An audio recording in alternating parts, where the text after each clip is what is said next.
Welcome to the Great Library of Alexandria.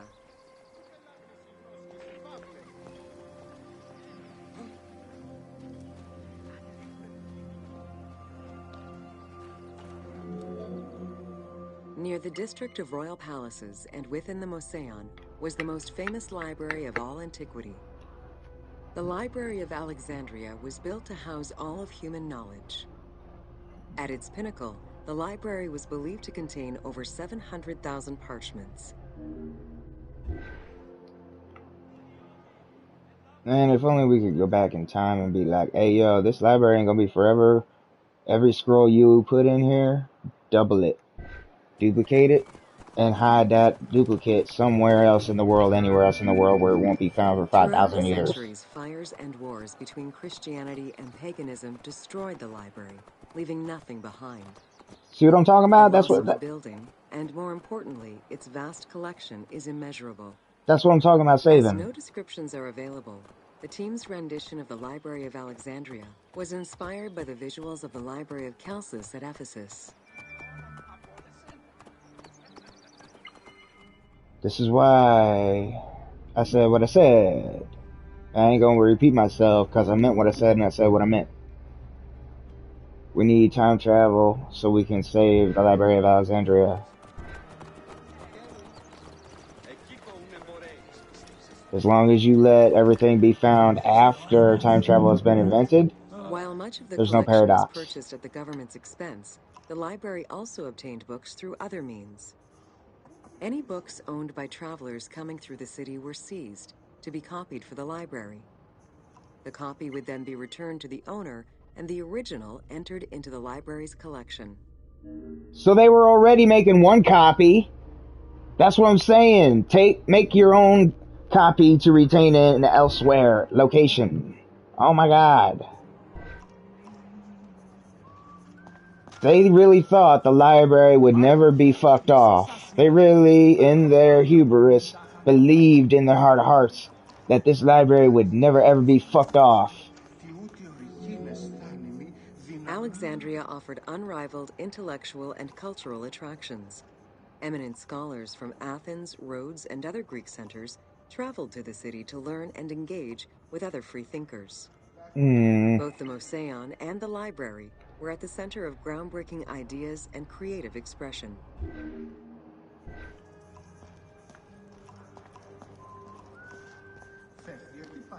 No running in the library, apparently. The great minds of antiquity were usually well versed in many disciplines, which were often associated to specific schools of thought. The Peripatetics, the Stoics, and the Cynics were among the most well-known schools of the time. It is clear that Alexandria lived up to its fundamental role as a city for intellectuals, nurturing many great minds whose impact reverberates through our modern world.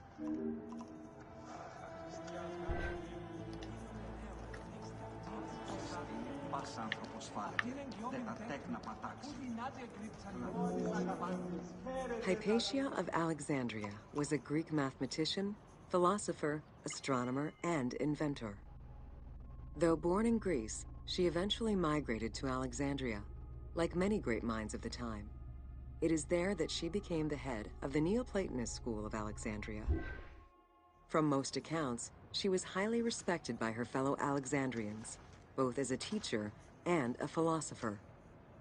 With her death, the age of great ancient scientific discoveries came to an end. What? Oh, that's bull. That ain't even right. Callimachus was born in Cyrene and educated in Athens. After his studies, he moved to Alexandria to work in the Great Library. A poet and a critic, he strongly rejected the epic format of Homeric poems, and instead fervently supported a shorter, more judiciously formulated style of poetry. His epigrams and elegiac poems were emulated by later poets. His work was extremely popular, second only to Homer's own works.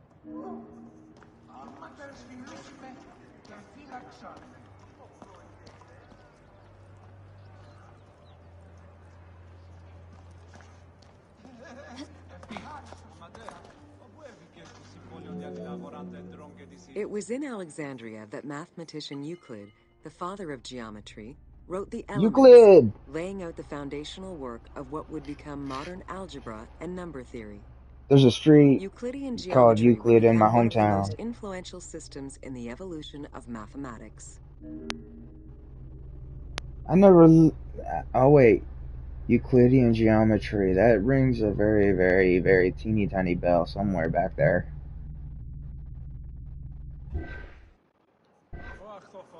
Euclidean geometry. Yeah, Euclid Avenue, though. How do you calculate the circumference of the Earth with a camel, 2 sticks, and shadows cast by the sun? This is what Eratosthenes of Cyrene described in his principal work, Geography, while he was director of the Great Library of Alexandria.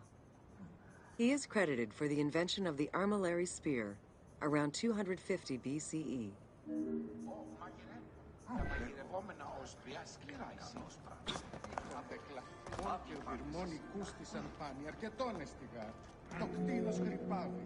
The earliest known and most complete armillary sphere of antiquity was the Meteoroscopion of Alexandria, with an imposing 9 rings compared to the 3 or 4 of most other astrolabes. Known as the zodiac krikatoi amongst the Greeks, the Meteoroscopion was used to determine the location of celestial bodies around the Earth. Every self-respecting astronomer of antiquity would have sought to use this tool to better understand the celestial movements. That's when they believed the Earth was the center of the universe.